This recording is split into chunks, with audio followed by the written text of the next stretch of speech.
Welcome to Crowned, a Smell Baseball podcast. I'm your host, Mr. Baseball, and today we bring you the story of the 1913 World Series, a series that wasn't just a clash of champions, it was a study in contrast. Old warriors and rising dynasties, control and chaos, precision and power. Philadelphia and New York, the Athletics and the Giants. Two teams that had built the architecture of the decade, but only one would define it. Let's begin not with the first pitch, but with the foundations. The Giants were a fixture by 1913. This was their third straight World Series appearance. They were battle-tested, brilliantly managed, and endlessly hungry. John McGraw had built a team in his own image, aggressive, ruthless, efficient.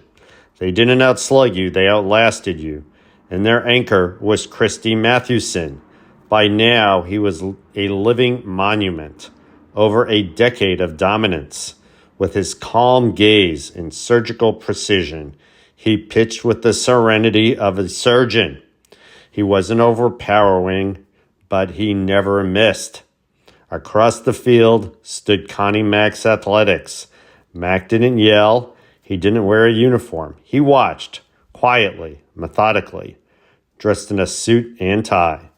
But don't mistake quiet for passive. This man assembled a dynasty with surgical vision.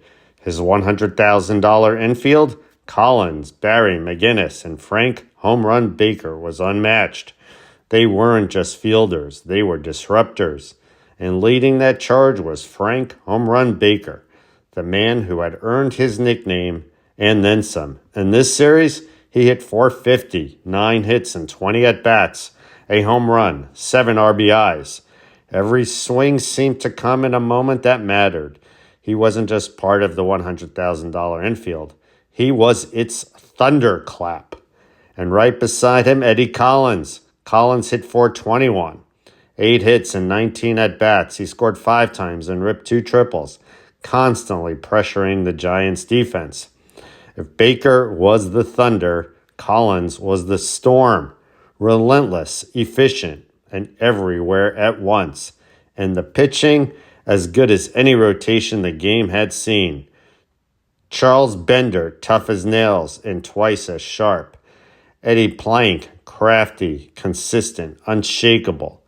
And the new kid, Bullet Joe Bush, 20 years old, with a fastball that whistled through time.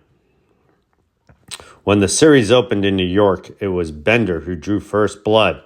The Giants got to him early, but he never unraveled. He simply recalibrated. By the 5th inning, the Athletics were surging. Frank Baker smashed a home run.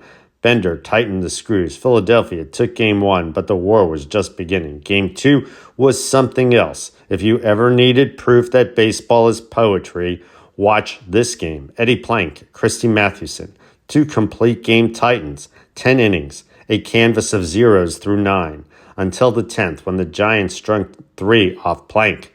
It wasn't an explosion, it was erosion.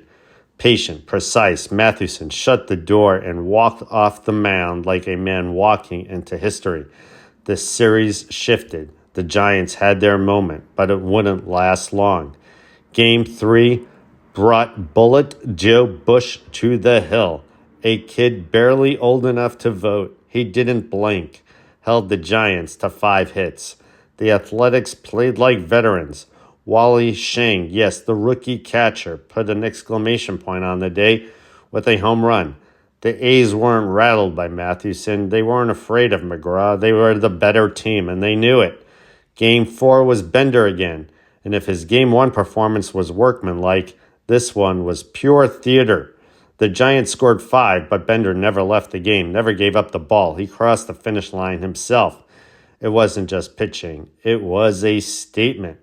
And then Game 5, Mathewson versus Plank again. Mathewson was brilliant, gave up just 3 runs, complete game. But Plank was untouchable, 2 hits, no 1 runs.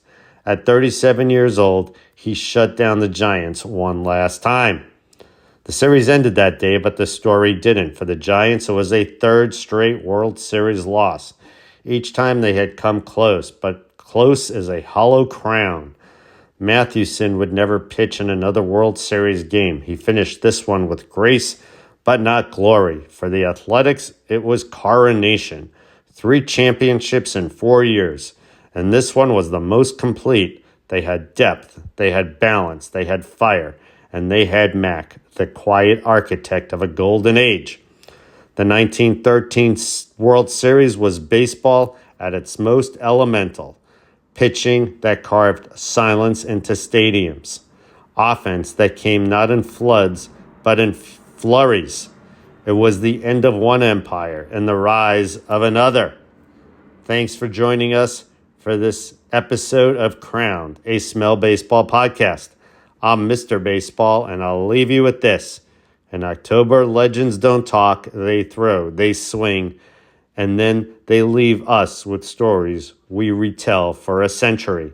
Until next time, keep your cleats dry, your glove oiled, and remember, it's not just a game, it's a crown.